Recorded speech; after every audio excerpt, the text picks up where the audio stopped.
Hello, आप सभी का एक बार फिर से स्वागत है आपके अपने चैनल स्टडी ओनली में। तो एमपीईएसबी ग्रुप सब 4 2025 भर्ती का नोटिफिकेशन जारी कर दिया गया है और इसके एग्जाम की डेट की बात करें अगर तो 3 मई से आप लोगों का जो है एग्जाम स्टार्ट हो जाएगा।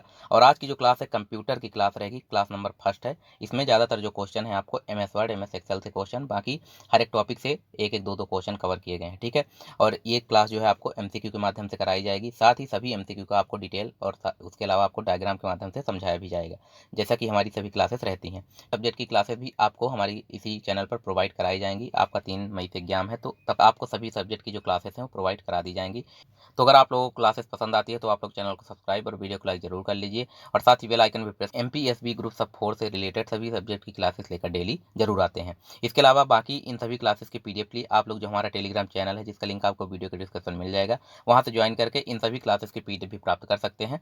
तो चलिए आइए स्टार्ट करते हैं आज की क्लास। क्वेश्चन नंबर फर्स्ट है कि एमएस वर्ड 2010 में निम्नलिखित में से कौन सी कीबोर्ड जो है शॉर्टकट फाइल टैब पर जाने के लिए उपयोग की जाती है, यानी कि कौन सी कीबोर्ड जो शॉर्टकट है उसका उपयोग करके डायरेक्ट फाइल टैब में आप जा सकते हैं एमएस वर्ड में। तो इसका जो राइट आंसर है ऑप्शन बी होगा, यानी अल्ट प्लस एफ जैसे कि आप प्रेस करेंगे दबाएंगे तो डायरेक्ट आप शॉर्टकट की है ये फाइल टैब में आप पहुंच जाएंगे, ठीक है। तो इसका जो राइट आंसर है ऑप्शन बी हो जाएगा। इसके बाद अल्ट प्लस एन की बात करें, अल्ट प्लस एच की, तो इनका क्या कार्य होता है उसके बारे में बात कर लेते हैं। तो फाइल मेन्यू या रिबन में इंसर्ट ऑप्शन तक एक्सेस के लिए एक सामान्य कीबोर्ड शॉर्टकट जो होती है अल्ट प्लस एन होती है, ठीक है। इसमें इसका कार्य क्या होता है अल्ट प्लस एन का, तो फाइल मेनू या रिबन में इंसर्ट ऑप्शन वाला जो ऑप्शन होता है उसमें एक्सेस करने के लिए डायरेक्ट जो शॉर्टकट की होती है तो अल्ट प्लस एन होता है, ठीक।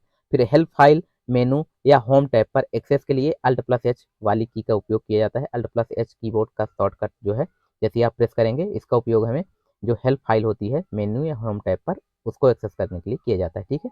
इसके बाद माइक्रोसॉफ्ट पावर पॉइंट में डिज़ाइन टैब खोलने के लिए जो माइक्रोसॉफ्ट जैसे पावर पॉइंट आप खोलेंगे उसके अंतर्गत जो डिज़ाइन वाला टैब है उसको डायरेक्ट खोलने के लिए अगर आप अल्ट प्लस जी का उपयोग करते हैं तो डायरेक्ट आप डिज़ाइन वाले टैब पर पहुंच जाएंगे, ठीक है। जैसे ही आप अल्ट प्लस जी को एक साथ प्रेस करेंगे तब आप डिज़ाइन वाले टैब पर डायरेक्ट पहुंच जाएंगे। तो ये सारी शॉर्टकट की होती है, ठीक है। इसका क्वेश्चन नंबर सेकंड की बात करते हैं। क्वेश्चन नंबर सेकंड है ऑपरेटिंग सिस्टम के संदर्भ में बैंकर्स एल्गोरिदम का प्रयोग किसके लिए किया जाता है, ये आपके सामने ऑप्शन दिए गए हैं। यानी कि ऑपरेटिंग सिस्टम जो होता है उसके संदर्भ में जो बैंकर्स एल्गोरिदम है इसका प्रयोग किसके लिए किया जाता है। इसका जो राइट आंसर है ऑप्शन बी हो जाएगा, यानी कि डेडलॉक से बचने के लिए, ठीक है। इसका उपयोग तो इसका उपयोग किस लिए किया जाता है, तो डेडलॉक से बचने के लिए इसका उपयोग किया जाता है, ठीक। इसके बाद क्वेश्चन नंबर थर्ड की बात करते हैं। क्वेश्चन नंबर थर्ड दिए गए जो प्रोग्राम हार्डवेयर की तरह स्थायी होते हैं, यानी कि जो प्रोग्राम है वो हार्डवेयर की तरह स्थायी होती हैं और रोम में यानी रीड ओनली मेमोरी में स्टोर होते हैं, उनको किस रूप में जाना जाता है। तो इसका जो राइट आंसर है ऑप्शन बी होगा, उन्हें फर्मवेयर के रूप में जाना जाता है, ठीक है। जो प्रोग्राम हार्डवेयर की तरह स्थायी होते हैं साथ ही रोम में जो रीड ओनली मेमोरी है वहाँ स्टोर होते हैं, उनको फर्मवेयर के रूप में जाना जाता है, ठीक। इसके बाद क्वेश्चन नंबर फोर की बात करते हैं। क्वेश्चन नंबर फोर दिए गए आईपी ब्रॉडकास्ट एड्रेसिंग ऑपरेशंस का दुरुपयोग कर नेटवर्क पर हमला करने वाले प्रोग्राम की तकनीक को क्या कहते हैं। तो इसका जो राइट आंसर है ऑप्शन ए है, यानी कि स्मर्फिंग कहते हैं। इसे क्या कहते हैं, जो आईपी ब्रॉडकास्ट एड्रेसिंग ऑपरेशंस का दुरुपयोग करके नेटवर्क पर हमला करने का प्रोग्राम है उसे स्मर्फिंग कहते हैं। फिर इसका सर्विस की अस्वीकृति स्निफिंग और स्पूफिंग किसे कहते हैं, तो इसके बारे में जानकारी ले लेते हैं। तो सबसे पहले स्मर्फिंग की बात करें तो यह वह तकनीक होती है जिसमें आईपी ब्रॉडकास्ट एड्रेसिंग ऑपरेशंस का उपयोग कर नेटवर्क पर हमला करने वाले प्रोग्राम का उपयोग किया जाता है, ठीक है। और डेनियल ऑफ सर्विस डीओएस वह हमला है जो किसी मशीन या नेटवर्क को रोकने का प्रयास करता है जिससे यह अपने इच्छित उपयोगकर्ताओं की पहुंच से बाहर हो जाता है, ठीक है। यह डीओएस का कार्य होता है। इसके बाद अगला ऑप्शन है स्निफिंग की बात करते हैं। तो जो स्निफिंग होता है यह एक नेटवर्क के माध्यम से चलने वाले सभी डेटा पैकेट को देखने और रिकॉर्ड करने की तकनीक होती है स्निफिंग, ठीक। और स्पूफिंग की बात करें तो यह एक साइबर अपराध है जिसका उद्देश्य किसी की पहचान से जुड़ी जानकारी को चुराना या छिपाना है ताकि दुर्भावनापूर्ण गतिविधि को अंजाम दिया जा सके, ठीक है। ये स्पूफिंग का कार्य होता है। इसके बाद क्वेश्चन नंबर फाइव की बात करते हैं। क्वेश्चन नंबर फाइव दिया गया कि डैश डैश प्रिंटर की गति कैरेक्टर प्रति सेकंड यानी कि सीपीएस में मापी जाती है। यहाँ इस प्रिंटर की जो गति है वो कैरेक्टर प्रति सेकंड के रूप में मापी जाती है। तो इसका जो राइट आंसर है ऑप्शन ए है, यानी डॉट मैट्रिक्स जो प्रिंटर होते हैं उनकी जो स्पीड है गति है वो सीपीएस में मापी जाती है, कैरेक्टर प्रति सेकंड में मापी जाती है, ठीक है। फिर इसमें आगे बात कर लेते हैं लाइन जो प्रिंटर है, जिंकेट प्रिंटर, लेजर प्रिंटर, तो उसके बारे में बात कर लेते हैं। सबसे पहले प्रिंट रेजोल्यूशन और डॉट्स प्रति इंच डीपीआई की संख्या के रूप में मापा जाता है। प्रिंट रेजोल्यूशन को डॉट्स प्रति इंच यानी डीपीआई की संख्या के रूप में मापा जाता है। इसके बाद फिर आगे बात करें तो कैरेक्टर प्रति सेकंड सीपीएस की बात करें तो जो कैरेक्टर प्रति सेकंड माप की इकाई है जिसका उपयोग डॉट मैट्रिक्स और डीजी व्हील यानी डॉट मैट्रिक्स प्रिंटर और डीजी व्हील दोनों जो प्रिंटर है इनकी गति मापने के लिए सीपीएस का उपयोग किया जाता है। फिर लाइन प्रति मिनट की बात करें तो लाइन प्रति मिनट एलपीएम टेक्स्ट की लाइनों की संख्या है जो एक प्रिंटर 1 मिनट में उत्पादन करने में सक्षम है। यह टेक्स्ट के आकार, रिजोल्यूशन और कलर जैसे कारकों को प्रभावित होता है। ठीक, फिर अगला है पेज प्रति मिनट पीपीएम, एक प्रिंटर गति मापक होता है। यह माप मानक है कि प्रिंटर कितनी तेजी से एक मानकीकृत पृष्ठ को प्रिंट कर सकता है। ठीक है, ये सारे मापक होते हैं प्रिंटरों के। इसके बाद क्वेश्चन नंबर 6 की बात करते हैं। क्वेश्चन नंबर 6 दिया गया है कि दो या दो से अधिक प्रोसेसर पर एक साथ या एक से अधिक यूजर को डैश डैश के रूप में जाना जाता है। तो इसका जो राइट आंसर है ऑप्शन बी हो जाएगा, मल्टी प्रोसेसिंग के रूप में इसे जाना जाता है। ठीक है, जब दो या दो से अधिक प्रोसेसर पर एक साथ एक या फिर एक से अधिक यूजर कार्य करते हैं तो उसको मल्टी प्रोसेसिंग के रूप में जाना जाता है। इसके बाद इसमें आगे बात कर लेते हैं मल्टी प्रोग्रामिंग के बारे में। तो सबसे पहले मल्टी प्रोसेसिंग की बात करते हैं। मल्टी प्रोसेसिंग वह शब्द है जिसका प्रयोग तब किया जाता है जब एक या एक से अधिक यूजर एक साथ दो या दो से अधिक प्रोसेसर पर कार्य करते हैं। इस प्रोसेस को मल्टी प्रोसेसिंग कहते हैं। मल्टी प्रोग्रामिंग की बात करें तो पैरेलल प्रोसेसिंग का एक अल्प विकसित रूप है जिसमें एक ही समय में कई प्रोग्राम एक यूनी प्रोसेसर सिस्टम पर चलते हैं। इस प्रोग्राम को मल्टी प्रोग्रामिंग पैरेलल कहते हैं। इसके बाद एक टाइम शेयरिंग ऑपरेटिंग सिस्टम एक साथ कई यूजरों को कंप्यूटर साझा करने की अनुमति देता है। फिर मल्टीटास्किंग की बात करें तो एक कंप्यूटर की एक ही समय में कई प्रोग्राम संचालित करने की जो क्षमता होती है यह मल्टीटास्किंग के अंतर्गत आता है। ठीक, इसके बाद क्वेश्चन नंबर 7 की बात करते हैं। क्वेश्चन नंबर 7 दिए इंटरनेट पर जानकारी खोजते समय हम HTTPS देख सकते हैं। इसमें एस का क्या दर्शाता है यानी एस से क्या तात्पर्य है। तो इसका जो राइट आंसर है ऑप्शन ए होगा यानी एस का जो अर्थ है सिक्योर होगा। ठीक है, और HTTPS की फुल फॉर्म की बात करें तो hyper text transfer protocol secure इसका फुल फॉर्म होता है। ठीक, इसके बाद इसमें आगे बात कर लेते हैं। तो HTTPS hyper text transfer protocol secure इसका फुल फॉर्म हमने आपको बता दिया। इसका उपयोग की बात करें तो अधिकतर इंटरनेट पर डेटा ट्रांसमिशन, जैसे हम इंटरनेट पर अपना कुछ अपलोड करते हैं, डेटा जो ट्रांसमिशन करते हैं उसमें आपके द्वारा वेबसाइट पर एंटर की जाने वाली इंफॉर्मेशन को सुरक्षित करने के लिए इसका उपयोग किया जाता है। किसका? HTTPS का। ठीक है, इसका बाद क्वेश्चन नंबर 8 की बात करते हैं। क्वेश्चन नंबर 8 है कि माइक्रोसॉफ्ट ने 1985 में अपना पहला GUI यानी ग्राफिकल यूजर इंटरफेस आधारित डैश डैश ऑपरेटिंग सिस्टम जारी किया। इसका जो राइट आंसर है ऑप्शन सी हो जाएगा, विंडोज 1.0 है। इसे माइक्रोसॉफ्ट ने 1985 में अपना पहला GUI के रूप में आधारित ऑपरेटिंग सिस्टम जारी किया था। ठीक है, इसके बाद इसमें आगे बात कर लेते हैं। तो विंडोज XP 2001 में जारी माइक्रोसॉफ्ट के विंडोज NT ऑपरेटिंग सिस्टम की एक प्रमुख रिलीज है। ठीक है, विंडोज जो XP है यह 2001 में जारी किया गया था। इसके बाद विंडोज 7 की बात करें तो विंडोज जो 7 है माइक्रोसॉफ्ट द्वारा 2009 में विकसित विंडोज NT ऑपरेटिंग सिस्टम की एक मुख्य रिलीज है।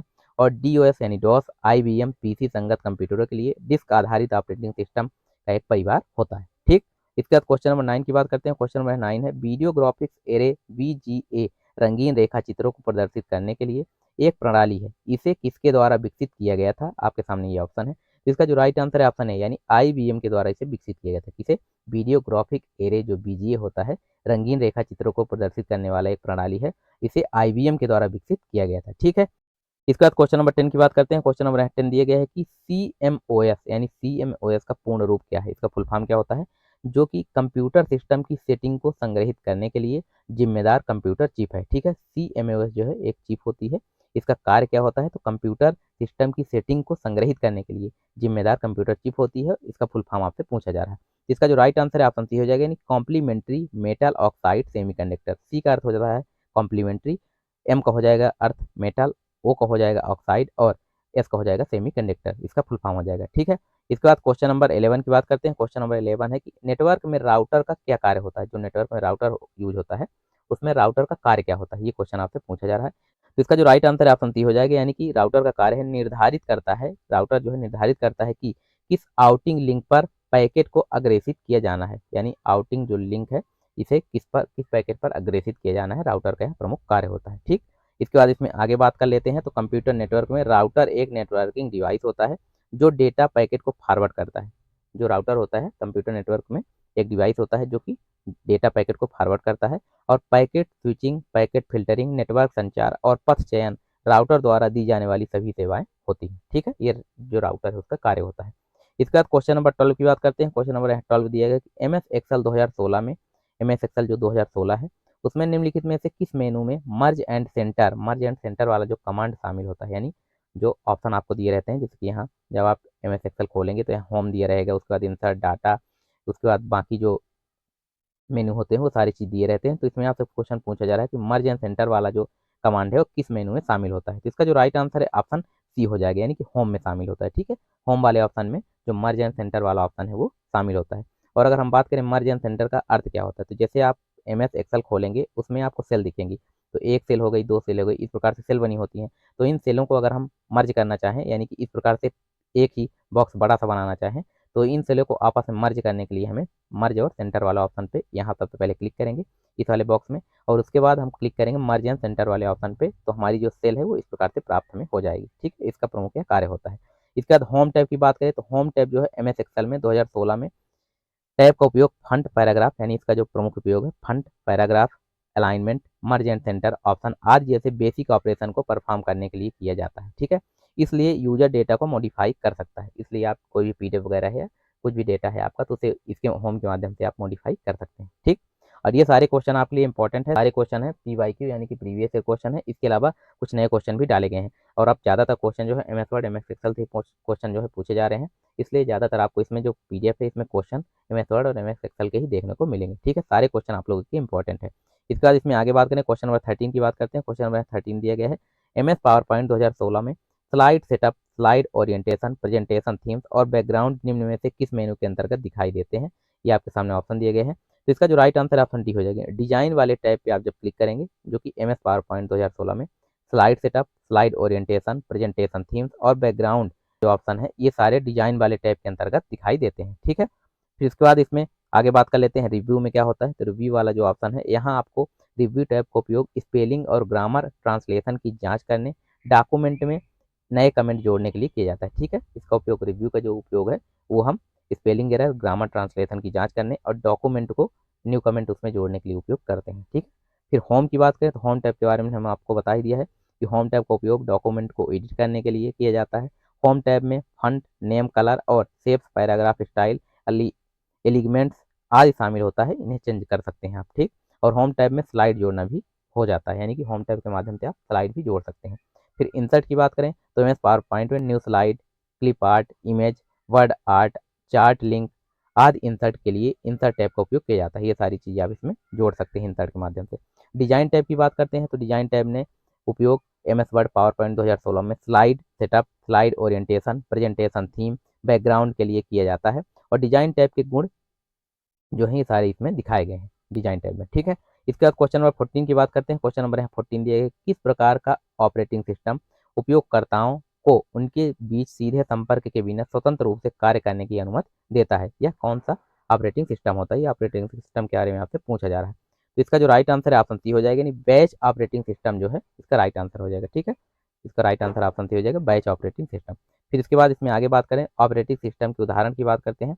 तो जो ऑपरेटिंग सिस्टम है, विंडोज हो गया एक तो ऑपरेटिंग सिस्टम, लिनक्स हो जाएगा, मैक OS यानी कि जो एप्पल वाला है मैक OS उसमें कार्य करता है, एंड्रॉइड जो आप सभी के हम सभी के ज़्यादातर जो मोबाइल है इनमें ऑपरेटिंग सिस्टम जो है एंड्रॉइड होता है, एंड्रॉइड फ़ोन जिन्हें बोलते हैं, तो इसमें ऑपरेटिंग सिस्टम ही एंड्रॉइड होता है। ठीक है, और विंडोज़ की बात करें तो माइक्रोसॉफ्ट का जो मोबाइल है या लैपटॉप जो होते हैं इनमें जो विंडोज़ है माइक्रोसॉफ्ट का, वो विंडोज़ कार्य करता है, और जो लिनक्स है यह भी एक ऑपरेटिंग सिस्टम होता है। ठीक है, इसके बाद क्वेश्चन नंबर 15 की बात करते हैं। क्वेश्चन नंबर 15 दिया गया है कि वर्ड प्रोसेसर का निम्नलिखित में से कौन सा फीचर आपको स्वचालित रूप से अगली लाइन में जाने के लिए सक्षम बनाता है जब आप एक लाइन को टेक्स्ट से पूरी तरह भर देते हैं। यानी कि आपसे यह क्वेश्चन पूछा जा रहा है कि वर्ड प्रोसेसर का वह कौन सा फीचर होता है जो कि आप जैसे मान लीजिए पूरी लाइन है इसमें आप पूरी तरह से भर देंगे लिख के, तो नेक्स्ट लाइन में जाने के लिए कौन सा फीचर है जो नेक्स्ट लाइन में जाने के लिए सक्षम बनाता है, वही क्वेश्चन आपसे पूछा जा रहा है। तो इसका जो राइट आंसर है ऑप्शन डी हो जाएगा, यानी वर्ड रैप। कौन सा फीचर है, तो वर्ड रैप जो फीचर होता है इसका राइट आंसर हो जाएगा। ठीक है, ऑप्शन डी, ऑप्शन डी इसका राइट आंसर हो जाएगा। उसके बाद क्वेश्चन नंबर 16 की बात करते हैं। क्वेश्चन नंबर 16 है कि MS वर्ड में निम्नलिखित में से किस की कॉम्बिनेशन को दबाकर पेज ब्रेक इंसर्ट किया जा सकता है। यानी कि जो MS वर्ड है उसमें किस की का और साथ ही उसके साथ कॉम्बिनेशन नहीं, दो की एक साथ प्रेस करना पड़ेगा, तो किन की को दबाकर आप पेज ब्रेक इंसर्ट किया जा सकता है। तो इसका जो राइट आंसर है ऑप्शन डी हो जाएगा, control plus inter, control plus inter आप जब एक साथ प्रेस करेंगे दबाएंगे तो यह क्या इसका कार्य क्या होता है, पेज ब्रेक इंसर्ट कर जाएगा। ठीक है, MS वर्ड में, बाकी जगह नहीं, MS वर्ड में जब आप ओपन करेंगे तो वहाँ पेज ब्रेक करने के लिए आपको कंट्रोल प्लस इंटर प्रेस करना पड़ेगा। ठीक, उसके बाद क्वेश्चन नंबर 17 की बात करते हैं। क्वेश्चन नंबर 17 है वर्ल्ड वाइड वेब जो होता है WWW, तो इसका कार्य क्या होता है, और वर्ल्ड वाइड वेब जो है www का फुल फॉर्म होता है। इसके कार्य की बात करें क्या होता है, तो इसका जो राइट आंसर है ऑप्शन डी हो जाएगा। इंटरनेट से जुड़े हुए कंप्यूटरों में उपलब्ध लिंक्ड सूचना का कलेक्शन जो है www का कार्य होता है। यानी जो इंटरनेट से जुड़े हुए कंप्यूटर हैं उनमें सारे जो लिंक होते हैं सूचना का कलेक्शन होता है। ठीक है, जो सारे एक दूसरे से लिंक होते हैं उनमें सूचना का जो कलेक्शन होता है www के माध्यम से ही होता है। ठीक है, इसके बाद क्वेश्चन नंबर 18 की बात करते हैं। क्वेश्चन नंबर 18 है कि एम एस एक्सेल के पेस्ट स्पेशल डायलॉग बॉक्स कौन सा संचालन होता है। यानी एम एस एक्सेल के पेस्ट स्पेशल वाला जो डायलॉग बॉक्स में कौन सा संचालन होते हैं। तो इसका जो राइट आंसर है ऑप्शन डी हो जाएगा, उपरोक्त सभी। यानी ऑप्शन ए की बात करें प्रारूप फॉर्मेट्स होता है, सूत्र फार्मूलास होता है, ऑप्शन सी मूल्यों यानी वैल्यूज होते हैं। तो ये सारे फॉर्मेट जो है इसमें होते हैं। ठीक है, पेस्ट स्पेशल डायलॉग बॉक्स के अंतर्गत ये सारे आते हैं, सारे संचालक होते हैं, ये सारे संचालन होते हैं। ठीक है, तो इसमें आगे बात कर लेते हैं प्रारूप के बारे में, फॉर्मेट्स के बारे में। सबसे पहले पेस्ट स्पेशल के बारे में बात करते हैं। पेस्ट स्पेशल जो है बॉक्स से विकल्पों का उपयोग करने के लिए होम चुने, क्लिपबोर्ड यानी कि सबसे पहले आपको पेस्ट विकल्प अगर पेस्ट स्पेशल चुनना है तो सबसे पहले आपको यहाँ होम चुनना पड़ेगा। होम के बाद क्लिपबोर्ड आइकन पेस्ट चुने, उसके बाद पेस्ट स्पेशल शब्द आ जाएगा। ठीक है, पेस्ट स्पेशल आइकन जो है वो आ जाएगा, आपको दिखेगा। फिर इसके बाद फॉर्मेट्स की बात करें तो कॉपी किए गए डेटा केवल सेल्स और ऊपर को पेस्ट करता है। जो फॉर्मेट्स होते हैं उसमें जो भी डेटा आप कॉपी करेंगे उसमें सेल्स और ऊपर पेस्ट करता है। और फार्मूलाज की बात करें तो कॉपी किए गए डेटा केवल सूत्रों को सूत्र पट्टी में दर्ज किए गए अनुसार पेस्ट करता है। वैल्यूज की बात करें तो कॉपी किए गए डेटा केवल मानों को सेल में प्रदर्शित करता है। ठीक, इसके बाद क्वेश्चन नंबर 19 की बात करते हैं। क्वेश्चन नंबर 19 है एक पैकेट फिल्टर फायरवॉल निम्न में से किस OSI पर चलती है। इसका जो राइट आंसर है ऑप्शन सी है नेटवर्क पर। ठीक है, जो एक पैकेट फिल्टर फायरवॉल होते हैं वह किस OSI पर चलती है, तो नेटवर्क पर चलती है।